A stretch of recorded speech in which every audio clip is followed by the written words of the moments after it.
Viewers, ketemu lagi dengan aku Ayu Okta. Kali ini nih, aku mau berbincang bersama Kang Maul, sahabat alam. Pasti kalian udah tahu kan? Nah, saat ini kita akan membahas tentang bagaimana membedakan hewan liar, terutama reptil ular. Bagaimana membedakan ular yang berbahaya dan yang tidak berbahaya. Terus bagaimana kita bisa survive kalau kita tersesat di dalam hutan belantara.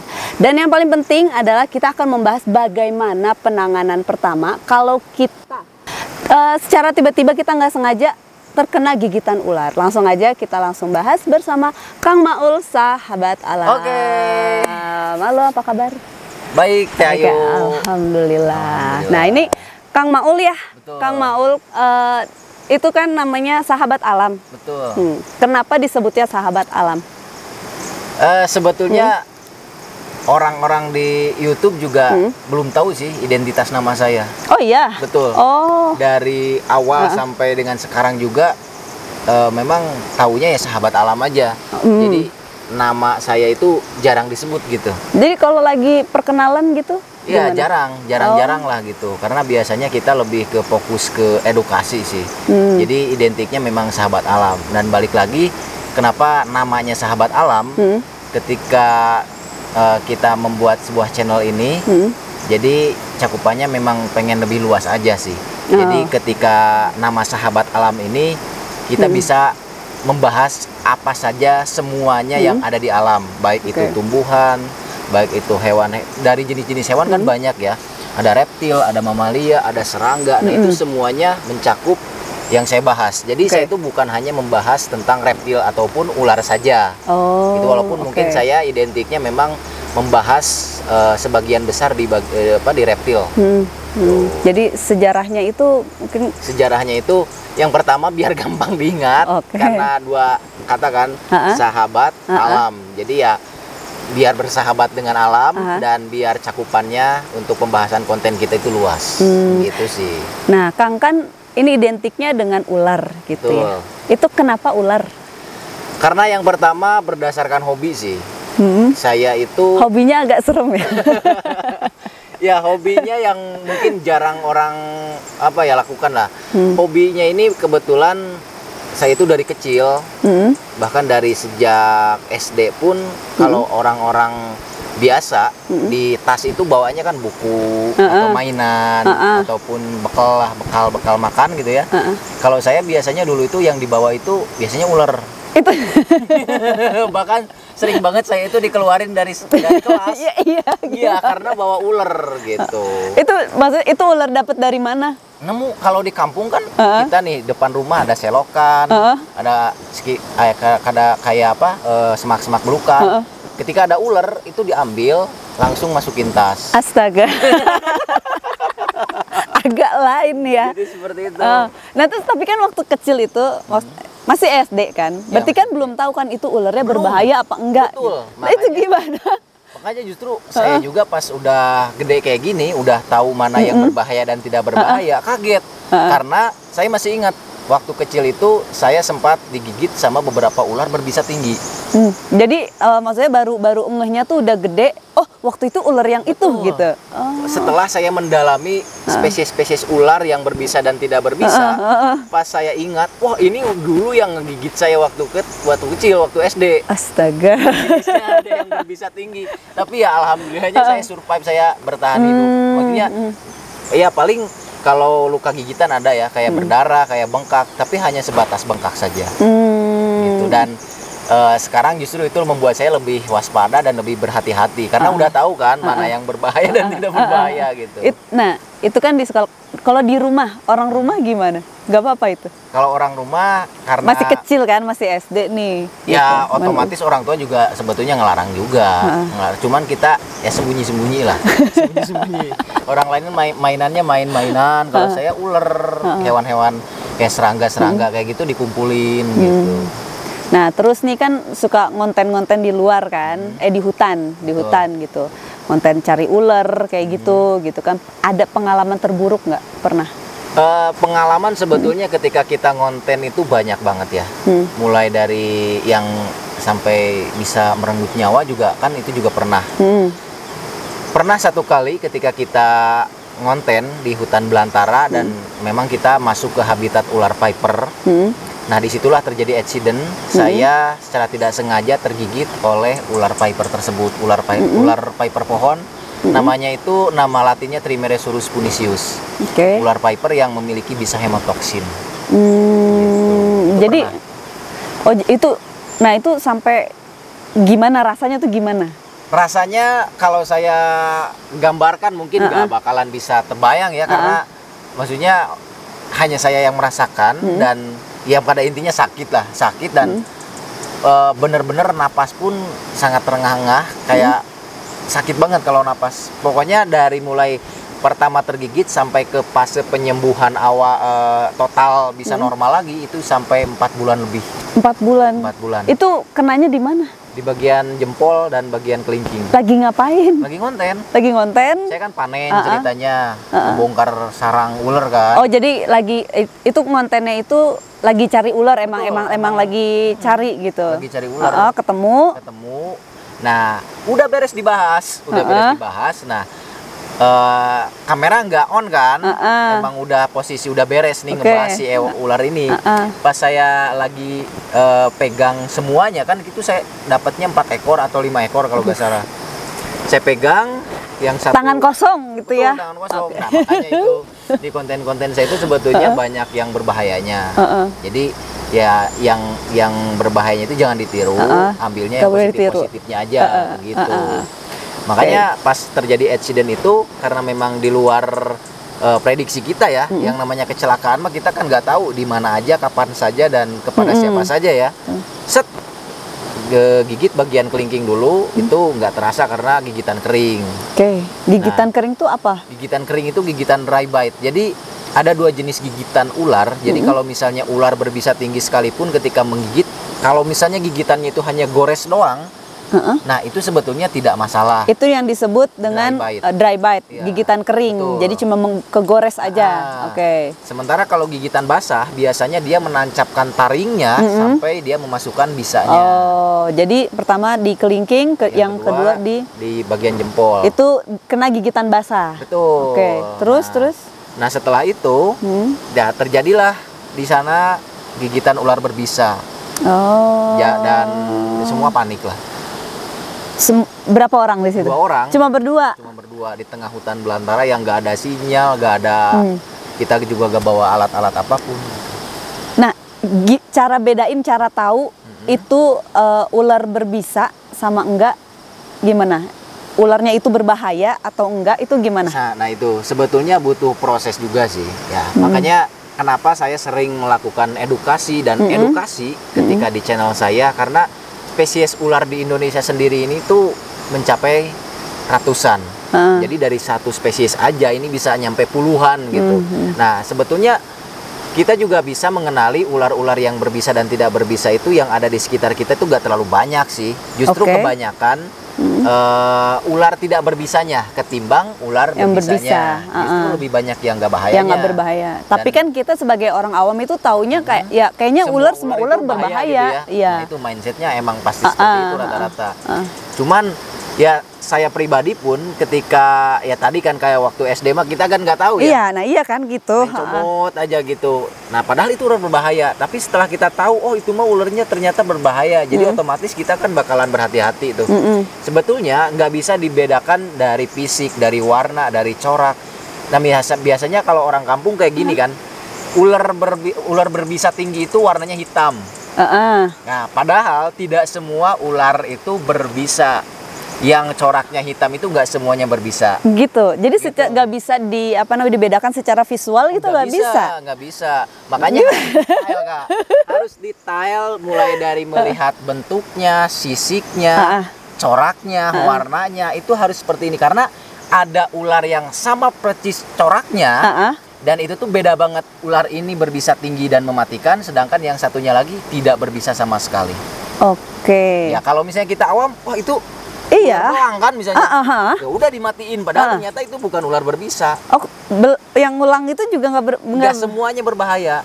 Nah, kalau berbicara masalah bisa ya, Jadi tingkatan bisa itu yang pertama ada ular yang tidak berbisa, ada ular yang berbisa rendah, ada ular yang berbisa medium, ada ular yang berbisa tinggi, ada ular yang berbisa tinggi dan mematikan. 5 tingkatan.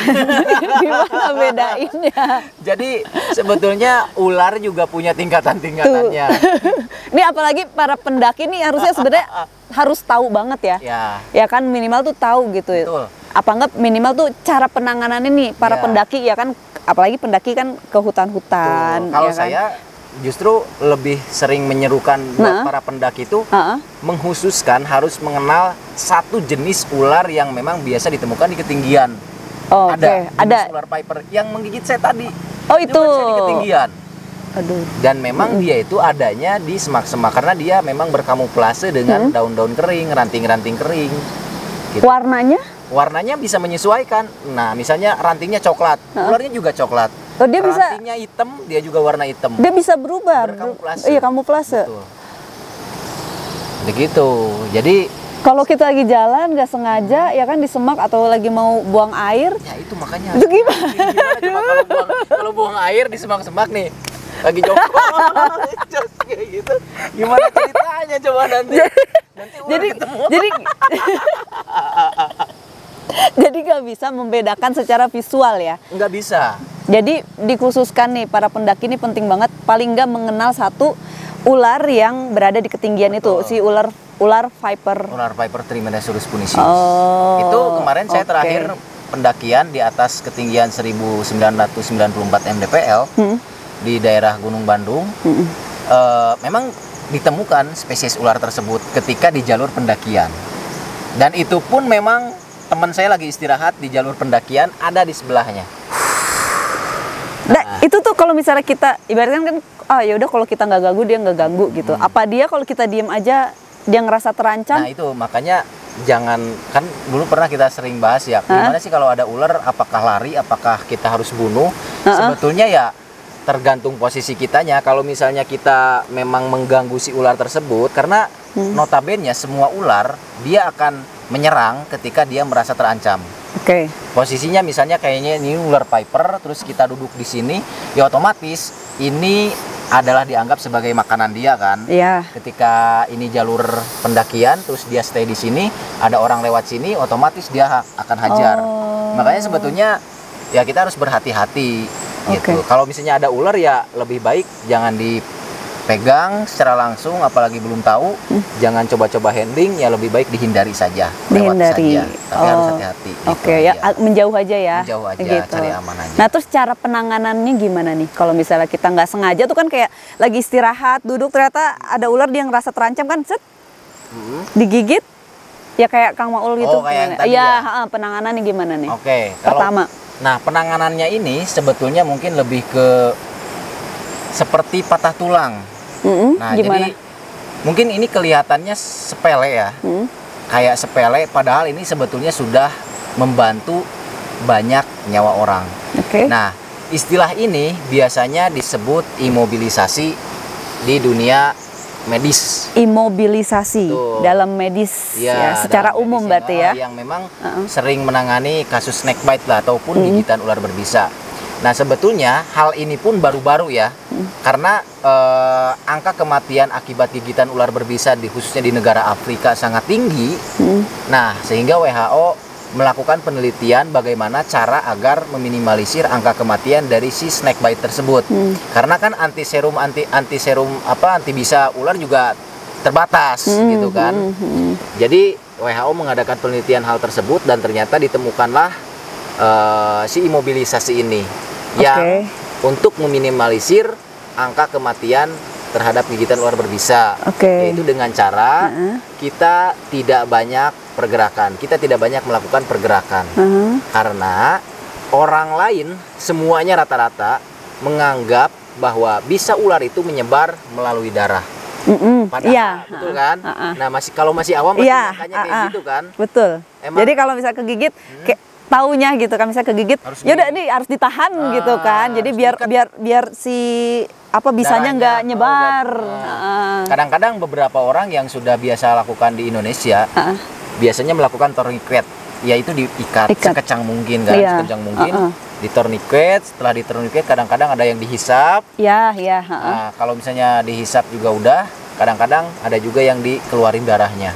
Itu benar atau enggak? Nah, itu salah. Itu salah, Itu ya. salah. Jadi itu salah ya. Karena tadi- Dihisap salah, dikeluarin bisanya salah, diikat juga salah. Karena ya itu tadi anggapannya bahwa bisa ular menyebar melalui darah itu salah. Jadi sebenarnya bisa Sebetulnya itu bisa ular itu menyebar melalui kelenjar limfatik atau kelenjar getah bening yang ada di otot-otot anggota tubuh kita.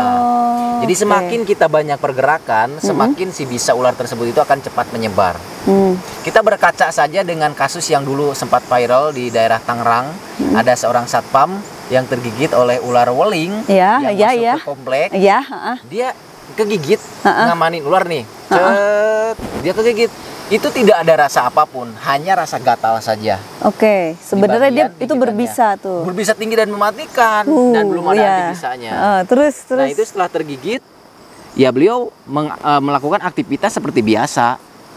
Bergerak, jalan, ngopi, dan lain sebagainya. Sehingga si bisa tersebut menyebar masuk ke seluruh anggota tubuhnya. Yang pada akhirnya beliau tidak terselamatkan. Gitu. Itu prosesnya berapa lama itu dari Wah, itu gigit? nggak terlalu Kalau lama misalnya sih. Kita bergerak gitu. Tergantung jenis bisa ularnya juga. Tergantung ularnya juga yang menggigit.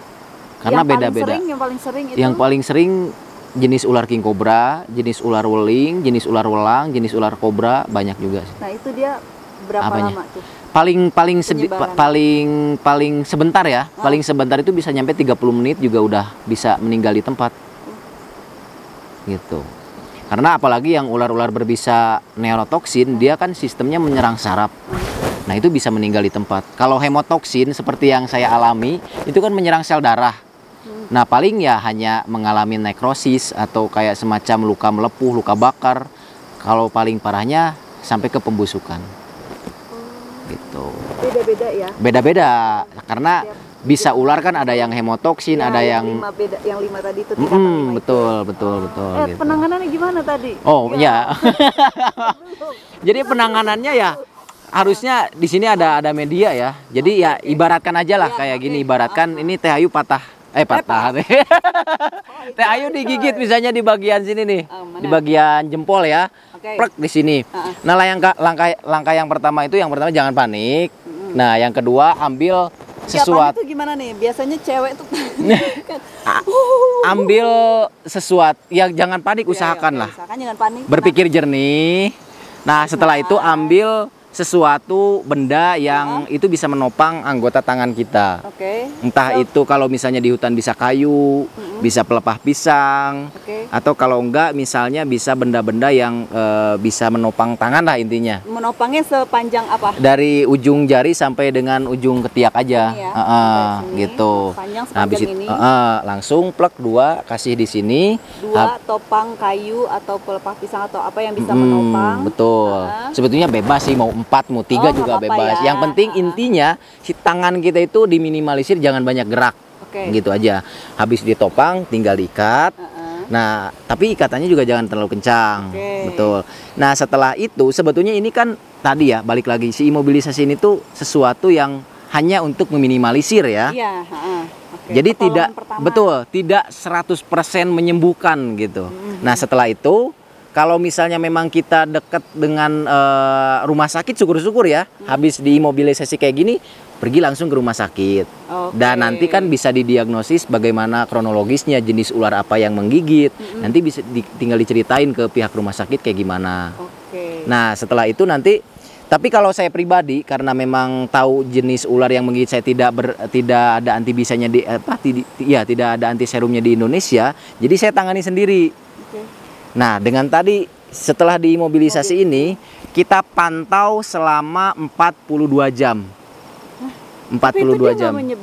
Nah, itu makanya dilihat kalau misalnya dia dalam hitungan 42 jam ini sudah ada fase sistemik. Nah, itu fase sistemik itu. Fase sistemik itu fase yang sudah parah.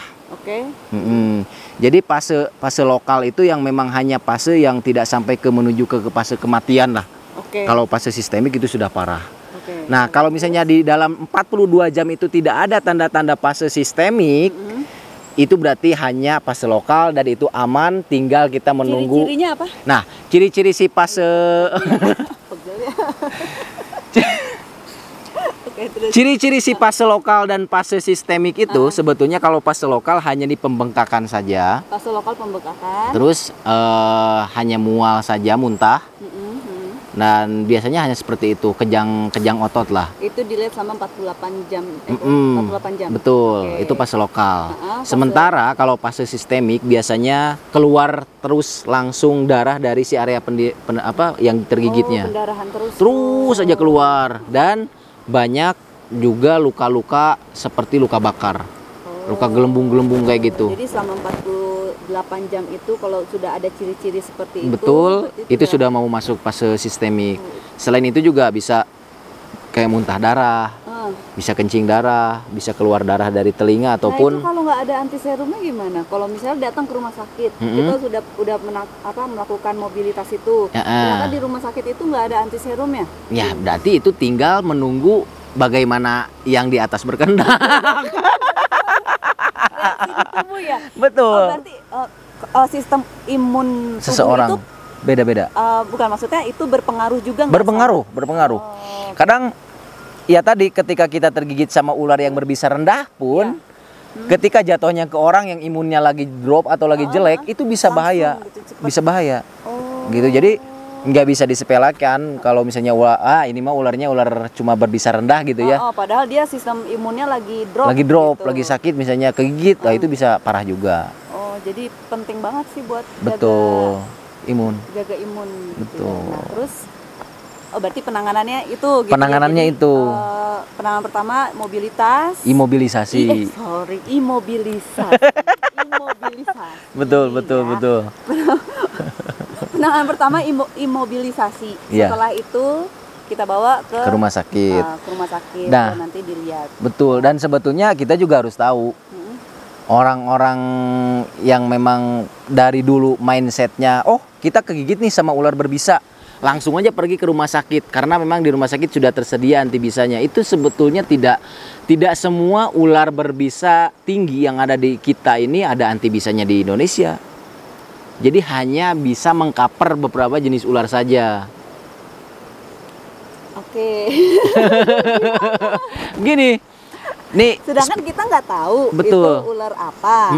Kita kegigit gitu ya. Datang ke rumah sakit nggak ada antiserumnya. Ya makanya harus tahu jenis-jenis ular yang berbisa dan tidak berbisa itu di situ. Kalau misalnya gini aja ceritanya, Teh Ayu main di hutan nih, kegigit sama ular yang biasanya kalau pergi tahu nih ciri-cirinya gitu. Kegigit.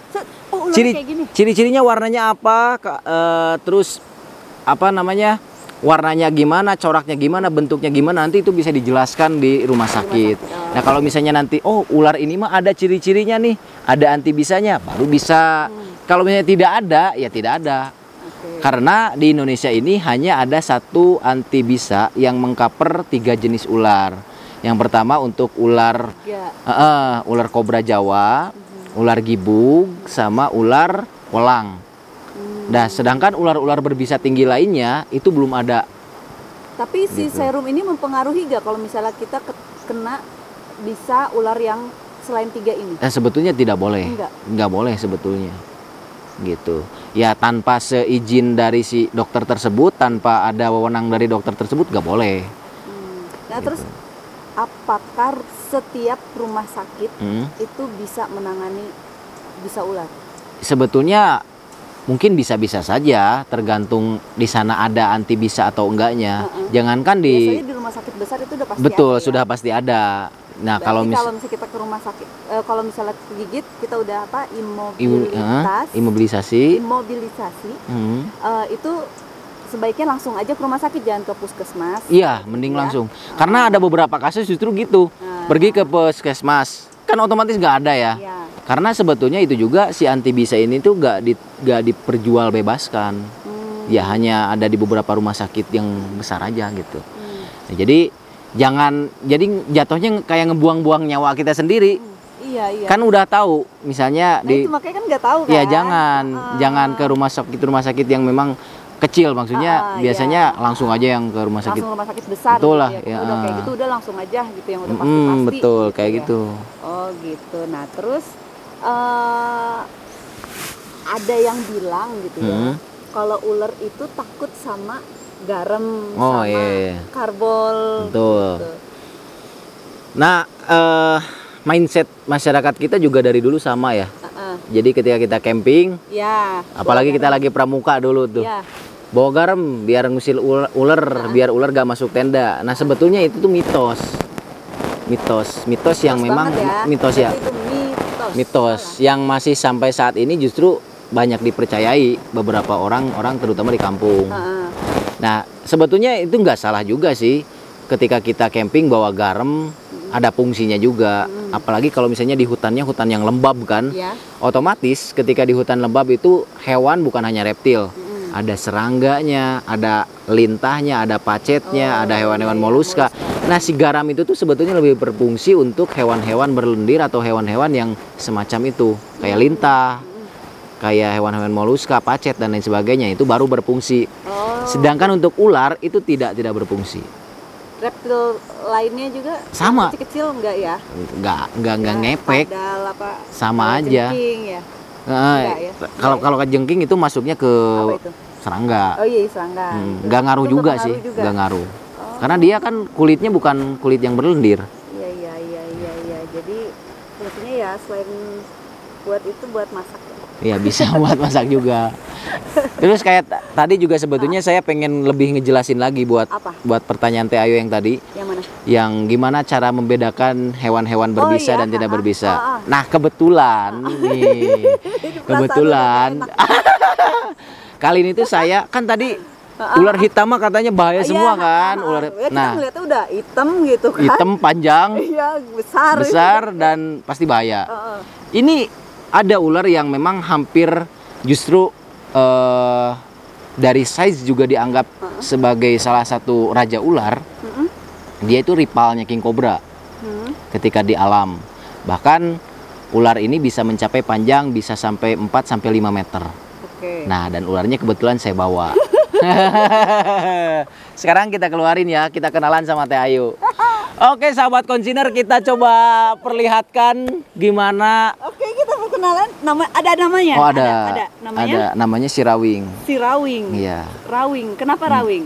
Karena ini saya rescue ketika dia dalam keadaan yang sudah tidak mulus. Jadi banyak orang yang lempar kan, dia Oh, ada jadi di bukan dalam dari sumur. kecil? Bukan. Oke. Ayo kita kenalan dulu deh. Ayo. Oh, dia mah kalau Oh, dipanggilnya siulin. Dia keburu takut. Oke. Sahabat. Oke, sip. Oke, sip. Diam. Kepalanya boleh ke sana. Boleh, sip. Nah, Rawing. Diam. Halo Rawing. Diam. Kita perkenalan dulu. Tenang, aman. Oke, tenang kok, tenang. Sip. Nah, Nah, warnanya apa? black, hitam, Hitam ya. Panjang apa enggak? panjang. Untuk ukuran termasuk besar. Besar ya. Dan ini size-nya udah ada 3 meteran lah. 3 meter kurang lebih ya. Nah, ini adalah jenis ular tidak berbisa. Ini tidak berbisa. Tidak berbisa. Nah, jadi ya itulah pentingnya. Makanya kenapa untuk membedakan jenis-jenis ular berbisa dan tidak berbisa itu nggak bisa dibedakan dari warna, dari corak, dari bentuk, nggak bisa. Harus detail seperti ini. Oke, detailnya gimana? Detail- Kalau tahu ini nggak berbahaya, ini nggak berbisa nih. Ah. Gitu. Gimana? Kalau- Ini udah ketemu nih, udah ngeliat nih. Saya udah lihat. Ya, Gitu. kalau sebetulnya untuk beberapa jenis ular juga mereka memiliki pertahanan masing-masing ya. Ya. Nah, kayak misalnya ular ini, dia bisa menggembungkan bagian lehernya ke bawah. Kalau king cobra kan mimipihnya itu ke memipih. pinggir. Kalau ular ini biasanya ke bawah menggembungnya itu. Ke bawah sini. Cuman karena memang dia posisinya sudah hilang karakter alamnya, insting alamnya, jadi dia nggak defense atau nggak nyerang. Nggak apa-apa. Iya, nggak apa-apa. Kan lupa jadi dia mau tanya. Oke. Oh, ini si Rawing ini ditemuinnya di mana? Ini di sumur. Sumur. Ya, jadi kayak di sumur warga dan dia jatuh ke bawah sumur tersebut yang udah nggak dipakai sama warga dilemparin. Karena ya itu mindsetnya kan ularnya semua bahaya. Ya. Nah, iya. saya rescue, saya amankan, turun ke sumur. Turun sumur Tuh. yang sumur Iya, bulat itu sumur ke dalam. sampai saat ini saya keep, saya pelihara. Itu kira-kira waktu si Rawing umur berapa? Usia berapa? Udah belasan sih. Ini juga udah belasan tahun. Oh ya? Iya. Ini nih saya juga udah 3 tahun lebih. Ular itu maksimal usianya? Tergantung jenis ularnya juga. Kayak ini bisa nyampe belasan lah. Ini apa namanya? Apa sih tadi lupa ya? Berarti ditemuin udah usia belasan. Berarti Iya, berapa udah. tahun? Kalau di saya udah ada sekitar 3 tahunan lah. Ini udah 3 tahunan gitu. Terus nggak ada agresif segala Nggak macam ada. menunjukkan. Awalnya ada. Awalnya karena memang kita sudah biasa bawa, kita sudah biasa handling kayak gini. Jadi insting alamnya itu sudah agak menghilang. Gitu. Insting dia defense-nya itu udah menghilang. Taruh. Masih belum ini nih, Belum apa? apa namanya? Belum paham. Jadi saat tahu melihat si Rawing ini tidak berbahaya, tidak berbisa itu gimana? Ya kalau saya udah tahu, udah paham bahwa ini king koros karena udah tahu kan kayak gimana sih spesifiknya king koros. King koros. King koros Jadi namanya. tipenya King koros. Ini ya. Pitias, nama latinnya Pitias carinata. Nama lokalnya itu king koros. King koros. Iya. Kenapa disebut king? Karena dia ular yang bisa memakan sesama ular lainnya. Kanibal. Oh iya, dia makan apa? Ular lagi. Dikasih makan ular. Ular, Waktu kodok, kalau tikus. Iya, kodok, tikus, terus ular lagi. Kayak gitu. Oh gitu. Dia kanibal juga. Makanya ini rival king cobra ketika di alam. Dia itu reproduksinya Dia ini opipar, bertelur. Ada beberapa ular juga yang opopipipar. ini betina jangan? Ini betina. Betina. Taunya betina? Taunya betina size-nya lebih gede. Oh gitu. Kalau Biasanya jantan malah lebih kecil. kecil. Betul. Oke, nah terus nih biasanya nih ya, ini agak mistis gitu ya. Ya, Biasanya kan apa? kalau misalnya ada apa di rumah kedatangan ular biasanya ada bahaya gitu. Nah, Ada itu- kiriman. Iya, mitos-mitos kayak gitu itu gimana itu? Kalau menurut saya pribadi itu tuh sebetulnya tergantung kitanya sih ya, tergantung orangnya sih. Kalau saya pribadi menyimpulkan hal tersebut itu bukan mistis. Kenapa? Kenapa ular bisa masuk ke rumah kita? Karena yang pertama, rumah kita itu udah bersih apa belum? Oh. Nah biasanya ular masuk ke rumah itu mereka mencari makan. Makanannya sumber utamanya adalah tikus. Oh. Rata-rata ya. Kalau yang ada tikus berarti rumahnya kan Ya jorok. bersih. Betul. Ya kadang-kadang juga kan bisanya Jadi si rumahnya itu adanya di pinggir sungai, di pinggir-pinggir gorong-gorong. habitatnya itu di air. Maksudnya ada air-airan gitu, perairan. Intinya yang banyak sumber makanan dia lah. Entah itu kodok, entah itu katak, Iya. entah itu tikus, entah itu ayam, burung. Gitu. Jadi itu semua balik lagi ke masing-masing ya. Iya, gitu, balik lagi soal ke mistis kepercayaan itu. masing-masing, betul. Berpikirnya ya kalau saya secara logikanya aja. Karena sering juga ketika saya di kampung mendapatkan panggilan, mendapatkan rescue, biasanya rata-rata ularnya itu lagi pada makan tikus. Yang anehnya lagi biasanya ada di lemari, Iya. ada di atap rumah. Itu kebanyakan mereka lagi pada makan tikus. Oh. Gitu. Ya soalnya kan sekarang kan nggak cuma ada di alam liar ya. Ular tuh pada sekarang berita kan banyak. Banyak. Di rumah-rumah Di di kota. perkotaan Betul. kayak gitu. Karena sistem reproduksi ular itu terbilang cepat. Dari satu ular ketika mereka bertelur itu bisa sampai puluhan dari satu ular. Nah itu dari misalnya puluhan telur itu bisa menetas Bisa sampai 90%. 90%. Netas semua. Entah semua Nyebar. beranak lagi, bertelur lagi kayak gitu. Dia udah pernah bertelur? Belum. Ini belum. Belum. Belum kawin-kawin dia. Belum ketemu pasangannya. Belum. Aduh Rawing, kamu kasih. Masih jomblo dia. Cariin cowok. Aduh. Itu kameramen ya? Oh iya. Oh gitu nah. Terus coba nih kita beda konteks dari ular ya, dari reptil nih. Pengen tahu nih gimana caranya kalau misalnya Kang Maul itu lagi kan suka nyari-cari ular ya. Betul. Ke hutan gitu. Gimana caranya Kang Maul itu survive kalau lagi ada di hutan? Pernah gak tersesat atau apa kejadian tak terduga kayak gitu? Oke. Sebetulnya mungkin ketika melihat konten-konten saya itu kan kadang-kadang memang walaupun kita camp ya, biasanya kita di tempat-tempat yang boleh dibilang ekstrim lah. Oke. Ekstrim dalam artian yang pertama bisa dari segi mistisnya, Ya. bisa dari segi geografisnya, bisa dari segi lokasinya juga.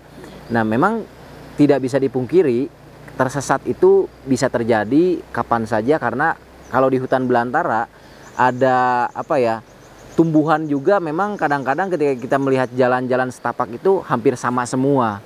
Nah, jadi kadang-kadang itulah yang membuat kita tersesat.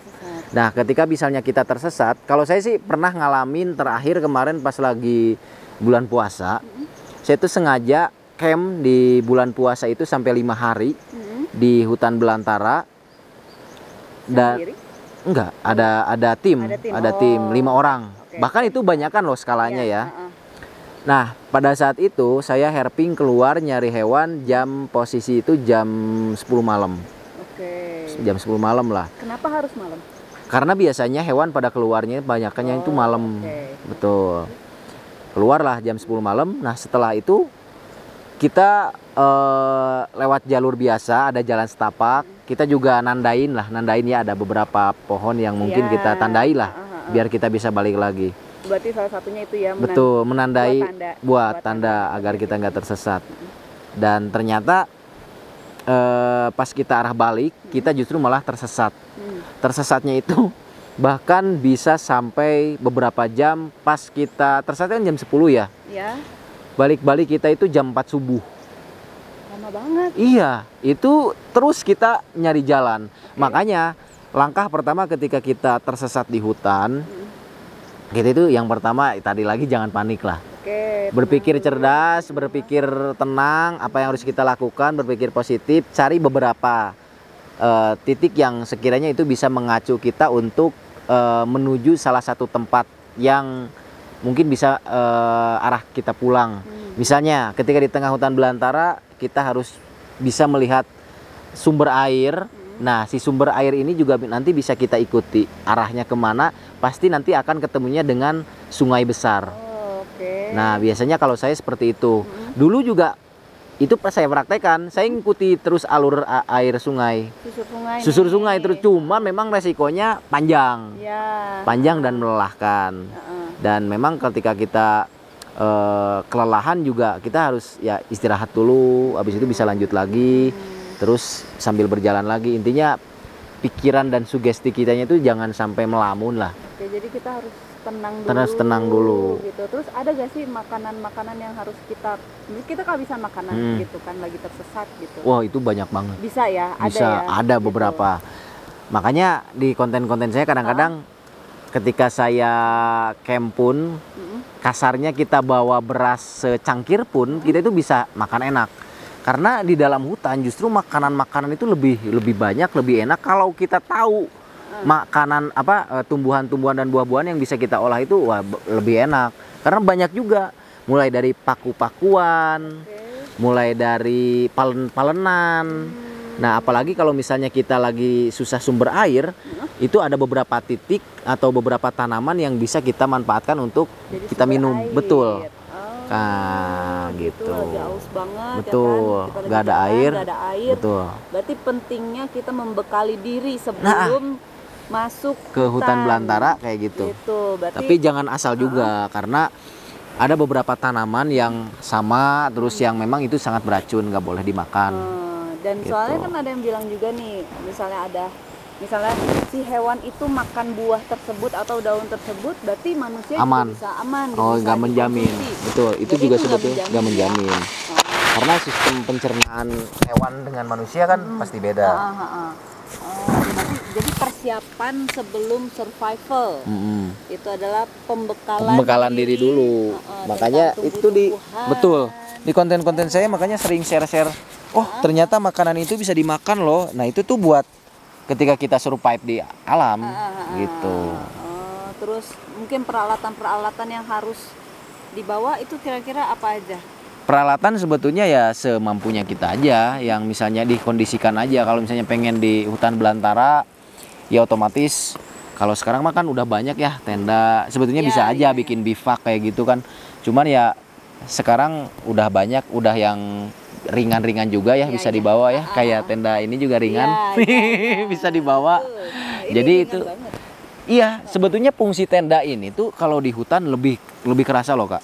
Karena di hutan belantara itu kalau kita tidur tanpa tenda kayak gini ya, kalau misalnya kuat ya badannya, itu pacetnya tuh banyak banget. Pacet tuh bisa banyak banget. Terakhir pacet itu nempel di mau masuk ke telinga saya. Ketika saya jalan, apalagi kalau misalnya nggak pakai tenda yang ada innernya kayak gini kan, pasti serangga-serangga nempel di badan kita semua. Makanya wajib banget sih kalau misalnya sekarang mah kan udah tersedia banyak ya tenda-tenda yang kayak gini, orang udah safety, ultralight yang ringan bisa bawa gitu. Oke, jadi peralatan sebenarnya juga penting. Penting gitu banget. Ya, harus diperhatikan. Iya. Yang utama juga pembekalan pengetahuan tentang makanan di hutan, kita kehabisan makanan, minuman, air. Nanti mungkin kita akan lebih coba spesifikasikan lagi di channel Sahabat Alam untuk konsumer semuanya, gimana sih tumbuhan-tumbuhan apa aja yang bisa dimakan. Nanti kita akan bikin satu video buat konsumer. Udah pernah belum sebelumnya? Sebetulnya udah, cuman nggak terlalu spesifik gitu.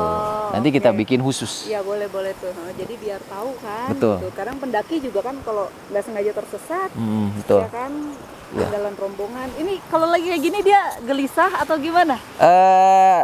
Bukan gelisah. Apa? Pengen minum. Oh, dia mau minum. Pernah lihat kontennya Kang Maul lagi kasih minum. Gimana kalau kita kasih minum? boleh. Gimana coba? Harus pakai gelas. Mana? Ada nggak gelasnya tuh? Ayo. Jadi ini bukan gelisah ya? Maksudnya kayak gini nih. Ya emang insting ular biasanya kalau misalnya. Jalan aja gitu. Dan kalau kita handling, cara handlingnya tuh kayak gini. Jadi harus dari telapak bawah kayak gini, set. Ikuti dia alurnya kemana, dia kan maju nih. Contoh, tapi set. dari badan aja. Gitu. Kita ngikutin aja. Nah gitu aja, ngikutin aja. Gitu. Itu dia mau ngapain? Dan kalau misalnya lagi handling ular kayak gini, jangan sekali-kali dipegang keras kayak gini, jangan. Jangan ditekan gitu. Jangan ditekan. Santai aja.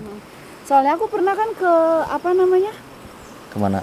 Ke salah satu tempat gitu, itu ada ularnya, tapi aku lupa itu ular apa gitu. Dia lagi tidur gitu, cuma si petugasnya bilang gitu, jangan dipegang buntutnya gitu. Apa emang ular nggak boleh atau gimana? Ya sama aja sih sebetulnya, nggak masalah dipegang ularnya juga, di buntutnya juga nggak masalah. Ini pegang buntutnya juga nggak apa-apa tuh. Ya? Tuh. Makanya jadi ke mindset, jadi kayak jangan pegang buntutnya. Oh nggak apa-apa. Nggak apa-apa ya. Oke. Ini isi air tuh, air. Sekarang konsiners kita coba kasih minum si rawing ya. Emang rata-rata juga ketika saya lihat baca komentar, orang-orang nyangkanya ular itu nggak minum, padahal minum loh. Iya, soalnya kan kaget loh pas ngelihat, lah si ularnya bisa minum. Mana nih? Cukup segini? Penuhin aja. Penuhin. Oke. Nanti habis ini. Nih kita lihat ular minum. Aku juga pernah lihatnya sih di di kontennya Kang Maul. Sekarang mau coba sendiri membuktikan. Aku aja. Sok. Halo, rawing. Deketin aja si gelasnya ke sini. Ayo pegang ininya, pegang gagangnya. Nah, gitu. Lalu kita geser aja ya. Meminimalisir kalau ada hentakan gitu. So. Di apa ini nih? Di ini tuangin aja. Tuangin. Nanti basahnya? Gak apa-apa, sedikit coba. Ayah handphone-nya. So. Sip. Sedikit tuangin. Minum beneran. Orang kan kalau orang gini. Iya nelen. Gitu, iya. Nelen ya emang diminum.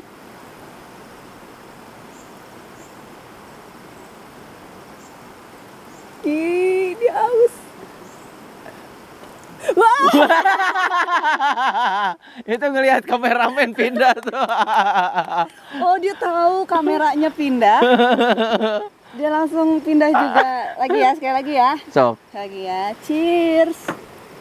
Ya. Rawing. Dia haus. Orang dari tadi kita ngebacot, dia juga haus. Lagi. Oke.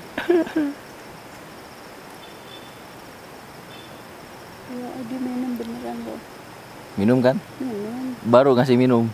Iya. Seumur hidup. Iya iyalah. Ini dia ngelihat ular sedekat ini nih Hah? baru Oh, ini. begitu? Baru. Oh. Nih aku sekarang mau coba pegang ini ya. Sok. Ini bukan maksud. Apa? Udah diem di sini. Mau pegang ini lehernya. Oh, sok. Ya. Nah, oke. Oke. Udah, tenang. Oke, dah. Dah. Cukup. Udah ngasih minumnya. Kameramennya mau kasih minum nggak? Oh iya bener, dia anteng loh. Anteng. Udah abis minum, Mm-mm. dia langsung diem. Betul. Tuh, langsung diem. Ya Allah. Enaknya. Enggak. Jadi dia kalau makan, sekali makan itu berapa kali, berapa banyak, cukup untuk berapa lama? Biasanya seminggu kita kasih 3 kodok. Seminggu 3 kodok. Cukup? Tergantung sih, cukup. Kadang bisa lebih gitu. Tergantung moodnya dia juga. Kalau kayak ini kan dia lagi ganti kulit nih. Ini sebetulnya badannya agak termasuk kecil segini tuh. Biasanya lebih gede. Oh iya. Soalnya ini lagi puasa. Ular itu puasa kalau misalnya dia mau ganti kulit. Oh. Atau dia lagi nyerna makanan dia di dalam tubuhnya. Jadi ular juga untuk proses makannya juga terbatas. Oh. Gitu. Pencernaannya juga lama lah. Seminggu ya? Seminggu 3 kodok. Bebas sih sebetulnya. 4. Anjir. Ya ampun. Baru tahu kan ya? Baru sumpah. Oh ya ampun. Itu karena dia barusan dikasih minum. Gitu. Oh, gitu. Tuh, Ya, tahu. Ya. Anjir. Pertama kali kasih minum. Pertama kali sedekat ini sama ular, pertama kali lihat ularnya buang air. Langsung ya. Iya. Pantesan dia diam aja, sebenarnya dia ingin mengulangi. Pup. Tadi lupa gak dipakein mami pokok. Gak dipakein Pampers. Ya ampun. Oke. Ya mungkin aku udah banyak sih nanya, atau mungkin dari Kang Maul ada pesan-pesan buat para pendaki atau para kita sebagai orang awam menghadapi reptil yang kita nggak tahu. Mungkin pesan dari saya sebetulnya balik lagi ya ke fungsi. Sekarang kan kita udah yang namanya sosial media, yang namanya gadget kita sudah punya masing-masing ya. Dan informasi bisa kita akses kapan saja.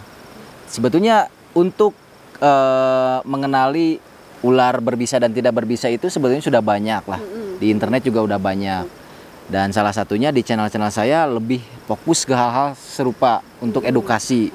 Nah, makanya saran saya buat para konsumer semuanya, kita harus melek edukasi, kita harus ya terutama yang suka berkegiatan outdoor ya, karena itu wajib banget kalau menurut saya. Karena ya tadi kalau misalnya kita udah tahu, oh itu mah bukan ular berbisa loh. Jadi otomatis kita gak bakalan panik, gak bakalan melakukan hal-hal yang gimana gitu kan, karena udah tenang aja, itu mah gak berbahaya gitu. Jadilah disitulah fungsinya edukasi. Makanya saya menyarankan untuk sahabat semua, konsumer semua untuk lebih sering lagi melihat mencari informasi edukasi tentang hewan-hewan yang berbahaya dan tidak berbahaya. Terutama kan ya yang suka berkegiatan outdoor. Betul. Gitu ya, kalau minim informasi kan ya. Iya. Maksudnya manfaatnya untuk diri kita sendiri. Betul, juga, betul sekali. Gitu. Dan untuk orang lain sih ya kan, ada teman kita juga. Iya. Jadi kita kan bisa ngasih tahu juga kalau kita udah paham gitu. Gitu sih. Tapi pertanyaan saya udah cukup banyak juga ya. Ya udah ada sejam mungkin ini ya lebih ya. Oh luar biasa. Udah kenalan juga sama si Rawing. Nanti mungkin kita ketemu lagi pas di konten selanjutnya. Oke, siap. Mengenal apa makanan. Oh makanan di alam ya, buah-buahan di alam ya. Oke, siap. Atau nanti mungkin juga bisa ketemu hewan. Bisa langsung kita nyari hewan di alam dan kita mengenali apa aja sih yang biasanya ada di alam. Oke. Tunggu konten Konsina dan Kang Maul selanjutnya. Jadi cukup segitu aja Betul. pertanyaan dari saya, dari Konsina untuk Kang Maul, untuk konsinor semuanya. Oke. Sampai ketemu di. Mudah-mudahan bermanfaat. Iya, ini Oke. bermanfaat banget sih. Oke. Ya, terima kasih banyak Kang Maul. Sampai ketemu di konten Oke. selanjutnya. Thank you Sampai ketemu konsiners. di konten selanjutnya. Ah.